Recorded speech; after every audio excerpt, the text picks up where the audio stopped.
ವೀಕ್ಷಕರೇ, ಕ್ರಿಕೆಟ್ ಹಾಗೂ ಸಿನಿಮಾ ಇವೆರಡು ಕ್ಷೇತ್ರಗಳಲ್ಲಿ ನಾವು ಅತಿ ಹೆಚ್ಚು ಅಂಧಾಭಿಮಾನಿಗಳನ್ನ ಕಾಣೋದಕ್ಕೆ ಸಾಧ್ಯ ಇದೆ. ಕ್ರಿಕೆಟ್ ತಾರೆಯರನ್ನ ಇನ್ನಿಲ್ಲದ ಹಾಗೆ ಈ ದೇಶದಲ್ಲಿ ತಲೆ ಮೇಲೆ ಹೊತ್ತು ಮೆರೆಸಲಾಗುತ್ತೆ. ಸಿಎಸ್ಕೆ ತಂಡದ ಮುಖ್ಯ ಆಟಗಾರರಾದಂಥ ಧೋನಿ ಅವರಿಗೆ ಅಪಾರ ಜನಬೆಂಬಲ ಇದೆ. ಈ ಸಿಎಸ್ಕೆ ತಂಡ ಮ್ಯಾಚ್ ಅನ್ನ ಗೆಲ್ಲಿ ಅಥವಾ ಸೋಲ್ಲಿ ಜನರು ಮಾತ್ರ ಕ್ರೀಡಾಂಗಣದಲ್ಲಿ ಅವರಿಗೆ ಜೈಕಾರವನ್ನ ಹಾಕ್ತಾರೆ. ಚೆನ್ನೈ ಮಾತ್ರವಲ್ಲದೆ ಹೊರಗೂ ಕೂಡ ಧೋನಿ ಅವರಿಗೆ ಹೆಚ್ಚಿನ ಸಂಖ್ಯೆಯಲ್ಲಿ ಅಭಿಮಾನಿಗಳಿದ್ದಾರೆ. ಹಾಗಂತ ಧೋನಿ ಅವರಿಗೆ ಕೇವಲ ಅಭಿಮಾನಿಗಳು ಮಾತ್ರ ಅಲ್ಲ, ಅಷ್ಟೇ ಸಂಖ್ಯೆಯಲ್ಲಿ ದ್ವೇಷಿಗಳು ಕೂಡ ಇದ್ದಾರೆ. ಧೋನಿ ಅಂದ್ರೆ ಸಾಕು ಅನೇಕರಿಗೆ ಏನೋ ಒಂದು ವಿಧದಲ್ಲಿ ಹೊಟ್ಟೆಕಿಚ್ಚು ಹಾಗೂ ದ್ವೇಷ. ಧೋನಿ ಒಬ್ಬ ಮೋಸದ ಕಪಟ ಆಟಗಾರ. ಅವರಿಂದ ಅನೇಕ ಜನ ಯುವ ಆಟಗಾರರ ಕರಿಯರೇ ಹಾಳಾಗಿದೆ ಅಂತ ದೂರುವಂತ ಅನೇಕರಿದ್ದಾರೆ. ಈ ಹಿಂದೆ ಸೆಹ್ವಾಗ್ ಹಾಗೂ ಧೋನಿ ಅವರ ನಡುವೆ ಉಂಟಾದಂತ ಮನಸ್ತಾಪದ ಬಗ್ಗೆ ನಿಮ್ಗೆಲ್ಲ ಗೊತ್ತೇ ಇದೆ. ಖ್ಯಾತ ಕ್ರಿಕೆಟರ್ ಆದಂತ ಯುವರಾಜ್ ಸಿಂಗ್ ಅವರ ತಂದೆ ಧೋನಿಯಿಂದ ತಮ್ಮ ಮಗನ ಉಜ್ವಲ ಕ್ರಿಕೆಟ್ ಭವಿಷ್ಯ ನೆಲಕಚ್ಚಿತು ಎಂಬ ಆಘಾತಕಾರಿ ಹೇಳಿಕೆಯನ್ನ ಕೊಟ್ಟಿದ್ರು. ಧೋನಿಯನ್ನ ಈ ಒಂದು ಕಾರಣಕ್ಕೆ ನಾನು ಕೊನೆ ಉಸಿರು ಇರೋರು ಕ್ಷಮಿಸಲ್ಲ ಅಂತ ಅವರು ಬೇಸರದಿಂದ ಹೇಳಿದ್ರು. ಇನ್ನು ದ್ರಾವಿಡ್, ಸಚಿನ್, ಸೆಹ್ವಾಗ್ ಮುಂತಾದವರ ನಾಯಕತ್ವದ ಪಟ್ಟಕ್ಕೆ ಕುತ್ತನ್ನ ತಂದಿದ್ದೆ ಧೋನಿ. ಅವರೆಲ್ಲರೂ ಕೂಡ ಬೇಗ ನಿವೃತ್ತಿಗೆ ಜಾರೋದಿಗೆ ಧೋನಿನೇ ಮುಖ್ಯ ಕಾರಣ ಎಂಬ ಅಪವಾದಗಳು ಕೂಡ ಧೋನಿಯ ವಿರುದ್ಧ ಮೊದಲಿಂದಲೂ ಕೇಳಿಬರ್ತಿವೆ. ಇವೆಲ್ಲ ನಿಜನ? ಕೆಲ ವರ್ಷಗಳ ಹಿಂದೆ ಬಂದಿದಂತ ಧೋನಿ ಅವರ ಬಯೋಪಿಕ್ ಆದಂತ ಅವರ ಸಿನಿಮಾದಲ್ಲೂ ಕೂಡ ಈ ಬಗ್ಗೆ ಉಲ್ಲೇಖ ಇದೆ. ಅವರೆಲ್ಲ ಸೀನಿಯರ್ ಆಟಗಾರರು. ಅವರು ನನ್ನ ತಂಡಕ್ಕೆ ಬೇಡ ಅಂತ ಸ್ವತಃ ಧೋನಿಯವರೇ ಅದರಲ್ಲಿ ಹೇಳುವಂತೆ ತೋರಿಸಿದ್ದಾರೆ. ಈ ಒಂದು ಚಿತ್ರದಲ್ಲಿ ಅವರು ಸೂಚನೆ ಕೊಟ್ಟಂತ ಆ ಸೀನಿಯರ್ ಆಟಗಾರರೇ ಅದು ಸಚಿನ್, ಸೆಹ್ವಾಗ್ ಹಾಗೂ ದ್ರಾವಿಡ್. ಇಡೀ ದೇಶವೇ ಪ್ರೀತಿ ಮಾಡಿದಂತ ಈ ಕ್ರಿಕೆಟ್ ದಂತಕಥೆಗಳ ಬಗ್ಗೆ ಧೋನಿ ಈ ರೀತಿ ಅಭಿಪ್ರಾಯವನ್ನ ಪಟ್ಟಿದ್ದು ನಿಜ. ವೀಕ್ಷಕರೇ, ಭಾರತ ಸೀನಿಯರ್ ಆಟಗಾರರ ಬಗ್ಗೆ ಧೋನಿ ಅವರಿಗೆ ತಿರಸ್ಕೃತ ಭಾವ ಇದೆ ಅನ್ನೋದು ಸತ್ಯನ? ಈ ಒಂದು ರೂಮರ್ಗಳೆಲ್ಲ ಹುಟ್ಟಿದ್ದು ಹೇಗೆ? ಧೋನಿಯವರ ಸುತ್ತ ಇರುವಂತ ಆ ವಿವಾದಗಳ ಅಸಲಿಯತೆಯನ್ನು, ತುಂಬಾ ಜನ ಯಾಕೆ ಧೋನಿ ಅವರನ್ನ ಅಷ್ಟು ಹೇಟ್ ಮಾಡ್ತಾರೆ ಎಂಬುದರ ಕುರಿತಾದಂತ ಇಂಥ ಅನೇಕ ರೋಚಕ ಸಂಗತಿಗಳ ಬಗ್ಗೆ ಇವತ್ತಿನ ಈ ಒಂದು ವಿಡಿಯೋದಲ್ಲಿ ವಿಸ್ತಾರವಾಗಿ ತಿಳಿತಾ ಹೋಗೋಣ ಬನ್ನಿ ವೀಕ್ಷಕರೇ.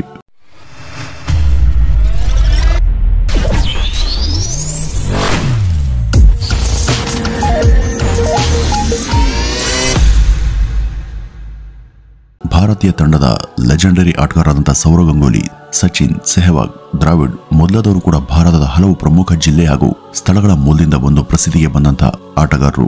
ಆದರೆ ಇವರ ನಡುವೆ ಯುವ ಆಟಗಾರ ಆಗಿದ್ದಂಥ ಧೋನಿ ಯಾರು ಕೂಡ ನಿರೀಕ್ಷೆ ಮಾಡದಂತ ಒಂದು ಸಂದರ್ಭದಲ್ಲಿ ಜಾರ್ಖಂಡ್ ಎಂಬ ಜಿಲ್ಲೆಯ ರಾಂಚಿ ಎಂಬ ಅದರ ಸಣ್ಣ ಊರಿಂದ ತಂಡಕ್ಕೆ ಅಚಾನಕ್ ಆಗಿ ಪರಿಚಯ ಆಗ್ತಾರೆ. ಧೋನಿ ಕ್ರಿಕೆಟ್ಗೆ ಎಂಟ್ರಿ ಕೊಟ್ಟಿದ್ದು 2004ರ ಸಮಯದಲ್ಲಿ. ಪ್ರವೇಶ ಆಗ್ತಿದ್ದ ಹಾಗೇನೆ ಅವರು ಉತ್ತಮ ಫಾರ್ಮ್ನಲ್ಲಿ ಇದ್ರು. ಗಂಗೂಲಿ, ಸಚಿನ್ ಹಾಗೂ ದ್ರಾವಿಡ್ ಈ ಮೂವರು ದೈತ್ಯ ಆಟಗಾರ ನಿವೃತ್ತಿಗೆ ಕಾರಣ ಧೋನಿನೇ ಅಂತ ಹೇಳಲಾಗುತ್ತೆ. ಇದಕ್ಕೆ ಕಾರಣ ಧೋನಿ ತಂಡದ ಮುಖ್ಯ ಆಟಗಾರರಾಗಿ ಹೊರಹೊಮ್ಮುವಂತ ಸಮಯದಲ್ಲಿ ಹಾಗೂ ತಂಡದ ನಾಯಕರಾದಂತಹ ಸಂದರ್ಭದಲ್ಲಿನೇ ಈ ಸೀನಿಯರ್ ಆಟಗಾರರು ಒಬ್ಬೊಬ್ಬರಾಗಿನೇ ನಿವೃತ್ತಿಗೆ ಜಾರಿದ್ದು. ಧೋನಿ ಕ್ರಿಕೆಟ್ಗೆ ಬಂದಾಗ ಅವರ ಬ್ಯಾಟಿಂಗ್ ಶೈಲಿ, ಅವರ ಕೀಪಿಂಗ್ ಶೈಲಿಗಳಿಗೆ ಜನ ಮನಸೋತಿದ್ರು. ಅವರು ಒಂದ್ಸಾರಿ ಪಾಕಿಸ್ತಾನದ ವಿರುದ್ಧ ಏಕಾಂಗಿಯಾಗಿ 183 ರನ್ ಬಾರಿಸಿದಾಗ ಧೋನಿ ಭಾರತೀಯರ ಮನೆ ಮಾತಾಗಿದ್ರು. ಅದ್ಭುತ ಜೋಶ್ನಲ್ಲಿ ಇದ್ದಂತ ಇವರನ್ನ ಕಂಡು ಜನ ತುಂಬಾ ಇಷ್ಟಪಟ್ಟಿದ್ರು. ಇವರ ಹೇರ್ ಸ್ಟೈಲ್ ಅಂತೂ ಆಗ ಎಲ್ಲ ಕಡೆ ಟ್ರೆಂಡ್ ಆಗಿತ್ತು. ಅಂದಿನ ಪಾಕ್ನ ಪ್ರಧಾನಿಯಾಗಿದ್ದಂತ ಮುಷರಫ್ ರವರೇ ಧೋನಿಯ ಹೇರ್ ಸ್ಟೈಲ್ ಅನ್ನ ಇಷ್ಟಪಟ್ಟಿದ್ರು. ನಿನ್ನ ಹೇರ್ ಸ್ಟೈಲ್ ತುಂಬಾ ಚೆನ್ನಾಗಿದೆ, ಅದನ್ನ ಬದಲಿಸಬೇಡ ಅಂತ ಒಮ್ಮೆ ಅವರೇ ಖುದ್ದು ಧೋನಿಗೆ ಹೇಳಿದ್ರಂತೆ. ಪಾಕಿಸ್ತಾನ ಮೊದಲೇ ಎಲ್ಲ ವಿಷಯಗಳಲ್ಲೂ ಕೂಡ ಭಾರತದ ಬದ್ಧ ವೈರಿ.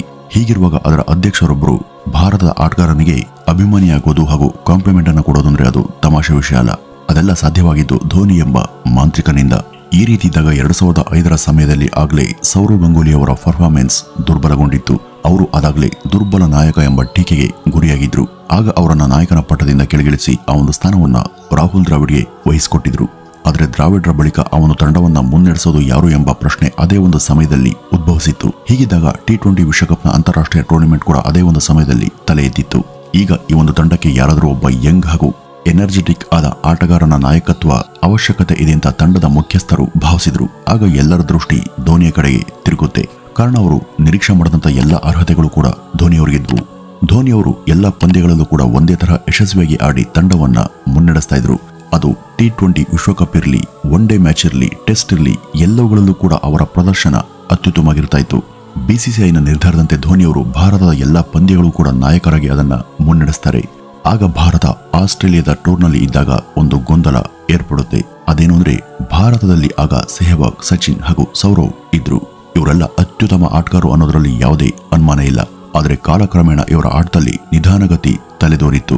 ಗ್ರೌಂಡ್ನಲ್ಲಿ ರನ್ ಅನ್ನ ಕಲೆ ಹಾಕೋದಕ್ಕೆ ಇವರು ತುಂಬಾ ಸಮಯವನ್ನ ತೆಗೆದುಕೊಳ್ತಿದ್ರು. ಇವರಿಂದಾಗಿ ಪಂದ್ಯದ ಕೊನೆಯಲ್ಲಿ ತಂಡ ತಲಾ 20 ರನ್ಗಳನ್ನ ಕಳೆದುಕೊಂಡು ಲಾಸ್ ಅನುಭವಿಸುವಂತಾಗಿತ್ತು. ಇದೆಲ್ಲವನ್ನು ಕೂಡ ಲೆಕ್ಕ ಹಾಕಿ ಇವರನ್ನ ತಂಡದಿಂದ ದೂರ ಇಡೋದಕ್ಕೆ ನಿರ್ಧರಿಸಲಾಯಿತು. ಆದ್ರೆ ಹಾಗಂತ ಅವರನ್ನ ತಕ್ಷಣ ಅನಾಮತಾಗಿ ತಂಡದಿಂದ ತೆಗೆದ್ರೆ ತೊಂದರೆ ಆಗುತ್ತೆ. ಅವರ ಅಭಿಮಾನಿಗಳು ದಂಗೆ ಹೇಳ್ತಾರೆ. ಅನಗತ್ಯ ಟೀಕೆಗಳು ಕೇಳಿ ಬರಬಹುದು ಎಂಬ ಕಾರಣದಿಂದಾಗಿ ಅದರ ಬದಲಿಗೆ ಒಂದು ರೊಟೇಷನ್ ಪಾಲಿಸಿಯನ್ನ ಜಾರಿ ಮಾಡಲಾಯಿತು. ಅದೇನು ಅಂದ್ರೆ ಅವರನ್ನೆಲ್ಲ ನೇರವಾಗಿ ತಂಡದಿಂದ ದೂರ ಇರಿಸುವ ಬದಲು ಪ್ರತಿ ಪಂದ್ಯದಲ್ಲಿ ಇನ್ಮೇಲೆ ತಲಾ ಒಬ್ಬ ಸೀನಿಯರ್ ಆಟಗಾರ ಹಾಗೂ ಇಬ್ಬರು ಹೊಸ ಯುವ ಆಟಗಾರರು ಆಡುವಂತೆ ಹೊಸ ಕ್ರಮವನ್ನ ಅನುಸರಿಸಿದ್ರು. ಈ ರೀತಿಯ ಒಂದು ವಿಭಿನ್ನ ಬಗೆಯ ನಿಯಮವನ್ನ ಬಿಸಿಸಿಐ ಹಾಗೂ ಧೋನಿ ಇವರಿಬ್ಬರು ಕೂಡ ಪರಸ್ಪರ ಚರ್ಚೆ ಮಾಡಿ ಈ ಒಂದು ನಿರ್ಣಯವನ್ನು ಕೈಗೊಂಡ್ರು ಎಂಬ ಸುದ್ದಿಗಳು ಆಗ ಎಲ್ಲ ಕಡೆ ಹರಿದಾಡಿದ್ವು. ಭಾರತೀಯ ತಂಡದ ಮುಖ್ಯಸ್ಥರ ಸಮಿತಿ ಈ ರೀತಿಯ ನಿರ್ಧಾರ ತಳೆದಿದ್ದು ನಿಜ. ಇದು ತಂಡದ ಏಳಿಗೆ ಹಿತದೃಷ್ಟಿಯಿಂದ ಹಾಗೂ ಹೊಸ ಆಟಗಾರನ ಪ್ರೋತ್ಸಾಹಿಸಿ ಮುಂದೆ ತರುವಂತ ಉದ್ದೇಶ ಹೊಂದಿದಂತ ಯೋಜನೆ ಅಂತ ಅನೇಕ ಪತ್ರಿಕೆಗಳಲ್ಲಿ ಬಂದರೂ ಕೂಡ ಕಾಲಕ್ರಮೇಣ ಇದು ಬೇರೆಯದೇ ಆದಂತ ರೂಪವನ್ನ ಪಡೆಯುತ್ತೆ. ಇಲ್ಲಿ ಹಳೆಯ ಆಟಗಾರರಿಗೆ ಬೆಲೆ ಇಲ್ಲ, ಅವರ ಆಟದ ಶೈಲಿಗೆ ಮನ್ನಣೆ ಇಲ್ಲ, ಅವರು ದುರ್ಬಲರಾಗಿದ್ದಾರೆ, ಅವರನ್ನ ಕೈ ಬಿಡಲಾಗಿದೆ, ಅವರಿಗೆ ವಯಸ್ಸಾಗಿದೆ, ಅವರಿಂದ ಈಗ ಏನು ಉಪಯೋಗ ಇಲ್ಲ, ಅದಕ್ಕೆ ಅವರನ್ನ ದೂರ ಇಟ್ಟಿದ್ದಾರೆ, ಅವರು ದೈಹಿಕವಾಗಿ ಫಿಟ್ ಆಗಿಲ್ಲ, ಅವರ ಫೀಲ್ಡಿಂಗ್ ಭದ್ರವಾಗಿಲ್ಲ ಎಂಬ ಮುಂತಾದ ಇಲ್ಲ ಸಲ್ಲದ ಮಾತುಗಳು ಎಲ್ಲ ಕಡೆ ಹಬ್ಬಿ ಅನಗತ್ಯ ಪ್ರಚಾರ ಪಡಿತಾ ಹೋದ್ವು. ಇದ್ರ ಜೊತೆ ಧೋನಿಯೇ ಈ ಆಟಗಾರನ್ನ ಅವರು ತನಗೆ ಬೇಡ ಅಂತ ಹೇಳಿದ್ದಾರೆ ಎಂಬ ಸುದ್ದಿಗಳು ಕೂಡ ಯಾವುದೇ ಆಧಾರವಿಲ್ಲದೆ ಹರಿದಾಡಿದ್ವು.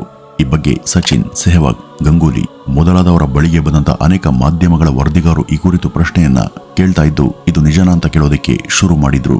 ಆಗ ಸೆಹವಾಗ್ ಅಂತ ಒಂದು ಪ್ರಶ್ನೆಗೆ ಒಮ್ಮೆ ನೇರವಾಗಿ ಉತ್ತರಿಸ್ತಾ, ನನಗೆ ಅದ್ರ ಬಗ್ಗೆ ಐಡಿಯಾ ಇಲ್ಲ. ಧೋನಿ ತಂಡದ ಅತ್ಯುತ್ತಮ ಆಟಗಾರ ಹಾಗೂ ಈಗ ಅವರೇ ತಂಡದ ನಾಯಕ ಕೂಡ. ನಾಯಕರಾಗಿ ಅವರೇನು ನಿರ್ಣಯವನ್ನು ತೆಗೆದುಕೊಳ್ತಾರೋ ಅದಕ್ಕೆ ನಾವೆಲ್ಲ ಸದಾ ಬದ್ಧರಾಗಿರ್ತೇವೆ.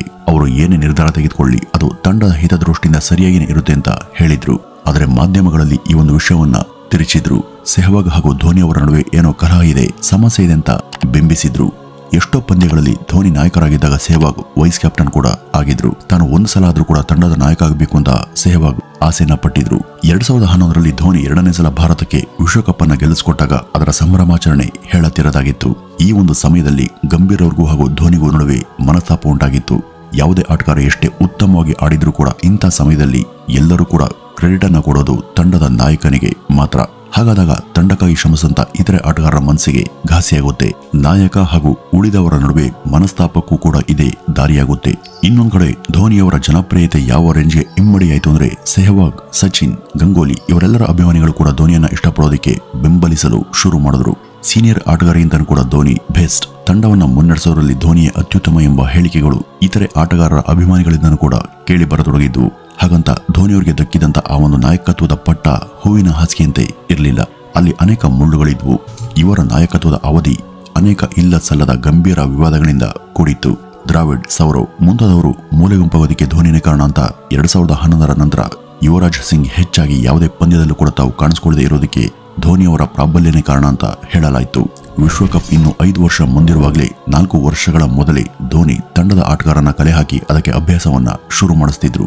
ಹಾಗೂ ವಿಶ್ವಕಪ್ ದೂರ ಇದ್ರೂ ಕೂಡ ಸೀನಿಯರ್ ಆಟಗಾರನ್ನ ಕಾರಣವಿಲ್ಲದೆ ದೂರ ಇಡುವಂತ ಪರಂಪರೆ ಬಗ್ಗೆ ನಾವು ಎಲ್ಲೂ ಕೂಡ ಕೇಳಿಲ್ಲ. ಆದ್ರೆ ಧೋನಿ ಅದನ್ನ ಜಾರಿ ಮಾಡಿದ್ದಾರೆ.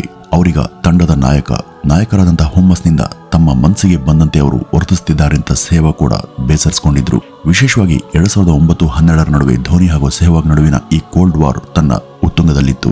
ಆದ್ರೆ ಇಷ್ಟೆಲ್ಲ ವಿವಾದ ಎದ್ದಿದ್ರೂ ಕೂಡ ಧೋನಿ ಮಾತ್ರ ಯಾವೊಬ್ಬ ಆಟಗಾರರ ಬಗ್ಗೆ ಎಲ್ಲೂ ಕೂಡ ತಾವು ಮಾತನಾಡಲಿಲ್ಲ. ವೀಕ್ಷಕರೇ, 2011ರ ಸಮಯ ಭಾರತೀಯರ ಪಾಲಿಗೆ ಅತ್ಯುತ್ತಮ ವರ್ಷ ಆಗಿತ್ತು. ಕಾರಣ ಆ ವರ್ಷದ ವಿಶ್ವಕಪ್ ಅನ್ನ ಭಾರತ ತನ್ನ ಸ್ವಂತ ನೆಲದಲ್ಲಿಯೇ ಗೆದ್ದಿತ್ತು. 1983ರ ಬಳಿಕ ಇದೇ 2ನೇ ಸಲ ಭಾರತ ಕಪ್ ಅನ್ನ ಗೆದ್ದಿದ್ದು, ಅದು ಕೂಡ ಧೋನಿಯ ನಾಯಕತ್ವದಲ್ಲಿ. ಇದಾಗಿ ಕೆಲ ವರ್ಷಗಳ ಬಳಿಕ ಸೆಹವಾಗ್ ನಿವೃತ್ತರಾಗ್ತಾರೆ. 2015ರಲ್ಲಿ ಅವರು ತಾವು ನಿವೃತ್ತರಾದಾಗ ಒಂದು ಫೇರ್ವೆಲ್ ಸ್ಪೀಚ್ ಅನ್ನ ಕೊಟ್ಟಿದ್ರು. ಅದರಲ್ಲಿ ಅವರು, ನನ್ನ ವೃತ್ತಿ ಬದುಕಿನ ಮೊದಲ ನಾಯಕರಾದಂಥ ಅಜಯ್ ಜಡೇಜಾರ್ ಅವರಿಗೆ ನಾನು ಧನ್ಯವಾದವನ್ನ ಹೇಳ್ತೀನಿ, ಹಾಗೂ ಸಚಿನ್, ಸೌರವ್, ರಾಹುಲ್, ದ್ರಾವಿಡ್, ಅನಿಲ್ ಕುಂಬ್ಳೆ ಹೀಗೆ ಎಲ್ಲ ಇತರ ನಾಯಕರು ಹಾಗೂ ತಂಡದ ಅತ್ಯುತ್ತಮ ಆಟಗಾರರು ಕೂಡ ಧನ್ಯವಾದ ಹೇಳೋದಕ್ಕೆ ಬಯಸಿನಿ ಅಂತ ಹೇಳಿದ್ರು. ಆದ್ರೆ ಇಲ್ಲಿ ಅವರು ಧೋನಿ ಅವರ ಹೆಸರನ್ನ ಮಾತ್ರ ಉಲ್ಲೇಖ ಮಾಡಿರಲಿಲ್ಲ. ಇದಕ್ಕೆ ಕಾರಣ ಕೂಡ ಇತ್ತು. ತಾನು ನಿವೃತ್ತಿ ಪಡೆಯುವ ಮೊದಲು ಕೊನೆಯದಾಗಿ ಸಚಿನ್ ಮೊದಲಾದವರ ಜೊತೆ ಒಂದು ಫೇರ್ವೆಲ್ ಮ್ಯಾಚ್ ಅನ್ನ ಆಡೋದಕ್ಕೆ ಸೆಹವಾಗ್ ಬಯಸಿದ್ರು. ಈ ಬಗ್ಗೆ ಬಿಸಿಸಿಐ ಬಳಿಯೂ ಕೂಡ ಮನವಿಯನ್ನ ಮಾಡಿಕೊಂಡಿದ್ರು. ಆದ್ರೆ ಅದಕ್ಕೆ ಬಿಸಿಸಿಐ ಒಪ್ಪಲಿಲ್ಲ. ಹಾಗೂ ಇದಕ್ಕೂ ಕೂಡ ಧೋನಿ ಅವರೇ ನೇರವಾಗಿ ಅಥವಾ ಪರೋಕ್ಷವಾಗಿ ಕಾರಣ ಎಂಬ ರೂಮರ್ಗಳು ಹಬ್ಬಿದ್ವು. ಇದೆಲ್ಲವೂ ಕೂಡ ಸೆಹವಾಗ್ ಕೊನೆವರೆಗೂ ಧೋನಿ ಅವರ ಬಗ್ಗೆ ತೀವ್ರ ಬೇಸರ ಇಟ್ಕೊಳ್ಳೋದಕ್ಕೆ ಕಾರಣ ಆಯಿತು. ಈಗ ಧೋನಿ ಕೂಡ ಒಬ್ಬ ಹಿರಿಯ ಆಟಗಾರರಾಗಿದ್ದಾರೆ. ಆದ್ರೂ ಇನ್ನೂ ಕೂಡ IPL ನಲ್ಲಿ ಅವರು ಸಕ್ರಿಯರಾಗಿದ್ದಾರೆ. ಅದಕ್ಕೆ ಕಾರಣ ಅವರು ಇವತ್ತಿಗೂ ಕೂಡ ಅಷ್ಟು ಫಿಟ್ ಆಗಿರೋದು, ವೇಗವಾಗಿ ರನ್ ಮಾಡೋದು, ಉತ್ಸಾಹಿತರಾಗಿ ಬ್ಯಾಟಿಂಗ್ ಹಾಗೂ ಫೀಲ್ಡ್ ಮಾಡೋದೇ ಕಾರಣ. ಏಜ್ ಅನ್ನೋದು ಅವರಿಗೆ ಯಾವತ್ತೂ ಕೂಡ ಒಂದು ಸಮಸ್ಯೆಯಾಗಿ ತಲೆದೋರಿಲ್ಲ. ಎಲ್ಲಿವರೆಗೂ ಅವ್ರಿಗೆ ವಿಶ್ವಾಸ ಇರುತ್ತೋ ಅಲ್ಲಿವರೆಗೂ ಕೂಡ ಆಡ್ತಾರೆ. ನಾಯಕನ ಪಟ್ಟ ಅಂದ್ರೆ ಅದು ಅತ್ಯಂತ ಕಠಿಣವಾದ, ಜವಾಬ್ದಾರಿಯುತವಾದಂತಹ, ಕಷ್ಟಕರವಾದ ಹಾಗೂ ನಿಷ್ಠುರದ ಸ್ಥಾನ. ಈ ಒಂದು ಜಾಗದಲ್ಲಿ ಕುಳಿತವರು ಹಲವು ಸಲ ಅನೇಕ ಅಪವಾದಗಳಿಗೆ ಕಾರಣ ಆಗಬೇಕಾಗುತ್ತೆ, ಎಷ್ಟೋ ನಿಂದನೆಗಳನ್ನ ಕೇಳಬೇಕಾಗುತ್ತೆ. ಏನೇ ಟೀಕೆ ಬರಲಿ, ಈ ಒಂದು ಜಾಗದಲ್ಲಿ ಕುಳಿತವರು ಯಾವ ಕಾರಣಕ್ಕೂ ವಿಚಲಿತರಾಗದೆ ತಮ್ಮ ಪಟ್ಟವನ್ನ ಸುಭದ್ರವಾಗಿ ಹ್ಯಾಂಡಲ್ ಮಾಡಬೇಕು. ಇದಕ್ಕೆ ತಂಡದ ನಾಯಕರಾಗಿ ಹಲವು ವರ್ಷಗಳ ಕಾಲ ತಂಡವನ್ನ ಮುನ್ನಡೆಸಿದಂತ ಧೋನಿಯವರ ಕ್ಯಾಪ್ಟನ್ಸಿನೇ ಅತ್ಯುತ್ತಮ ಸಾಕ್ಷಿ. ವೀಕ್ಷಕರೇ, ಯಾರು ಏನೇ ಹೇಳಿ ಧೋನಿಯವರ ಹೆಸರು ದೇಶದ ಕ್ರಿಕೆಟ್ ಇತಿಹಾಸದಲ್ಲಿ ಚಿರಸ್ಥಾಯಿಯಾಗಿ ಉಳಿಯುತ್ತೆ. ಧೋನಿ ಆಟಗಾರರಾಗಿ, ನಾಯಕರಾಗಿ ನಿಮ್ಗೆ ಯಾಕೆ, ಯಾವ ಕಾರಣಕ್ಕೆ ಇಷ್ಟ ಆಗ್ತಾರೆ ಎಂಬುದನ್ನ ನಿಮ್ಮ ಮಾತುಗಳಲ್ಲಿ ಸ್ಪಷ್ಟಪಡಿಸಿ ಅಂತ ಹೇಳ್ತಾ ಈ ಒಂದು ವಿಡಿಯೋವನ್ನ ಇಲ್ಲಿಗೆ ಮುಗಿಸೋಣ. ನಮಸ್ಕಾರ.